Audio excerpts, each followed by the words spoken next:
Right now, undocumented immigrants across the country uneasy tonight. Their future's on the line, and not just the bad hombres. I spoke with one father finding sanctuary in a Colorado Springs church and met his little boy, whose life could change dramatically. David Pena is just 3 years old. He's blissfully unaware of the dire situation facing his family. Does it feel like you have no country? No quiere que esté aquí. No, pues eso es lo difícil. Yeah, that's what's hard. He doesn't know why his father can't leave the grounds of this church, but here's why. Elmer has lived in Colorado illegally for the past 16 years. I asked him why he left El Salvador in the first place. ¿Por qué saliste de El Salvador? Yo nunca pensé venir a este país, nunca quería venir a otro país a... I never had any intentions of leaving my country. I was working and I was fine. But when he was threatened by gang members for the third time, he knew it was time to go. Salir menor de edad. And it was very hard for me to leave. But he built a life here, not an easy one, but a better life than he'd have back home. Tiene un papel para trabajar, un permiso de trabajo. Es difícil. It's very hard to live here if you don't speak the language and if you don't have paperwork that gives you permission to work. He got married and has 3 American-born kids who now have opportunities Elmer never had. ¿Qué quieres para tus hijos? Oh, pues yo quisiera lo mejor para ellos. I want the best for them. So taking them back to such a dangerous and impoverished country is off the table. A mis hijos a imponerlos a una inseguridad.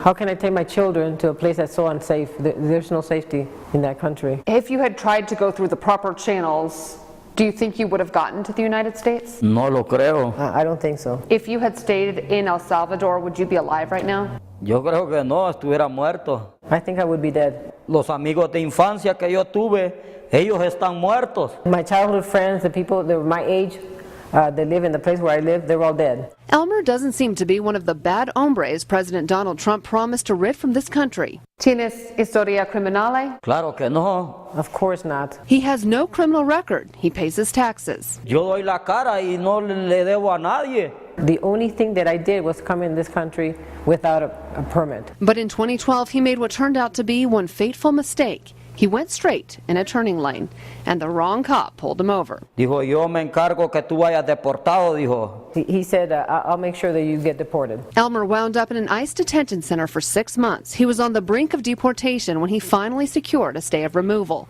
He renewed it every year, but this year was different. ICE told him to leave the country by August 16th. So that's why he's here, finding refuge at All Souls Unitarian Church. Si tuvieras 2 minutos con el presidente, ¿qué le dirías? No entiendo por qué injustamente las leyes están así. I don't understand why the laws are like this. I am honest. I am in front of the cameras right now. I show my face. I'm not hiding. I just want to be with my family. Something he hopes every parent understands. The same way we can all muster up a rare smile even in the toughest times for the sake of our kids. Now, since Elmer can't work right now, his wife is the sole provider for their family. And David goes back and forth between mom and dad since they can't afford childcare, and he's not in school yet like the older two. As of tonight, All Souls is the only church serving as a sanctuary in Colorado Springs. And we were talking when he was working, you know, since he wasn't documented, a lot of people took advantage of that. Yeah, he said there were times where he'd worked construction jobs for 2 weeks straight and then no paycheck. No paycheck at the end of the day, and they would just kind of say, what are you going to do about it? Wow, it's tough. Yeah. We'll continue to follow this, see what happens. Thanks, Lauren.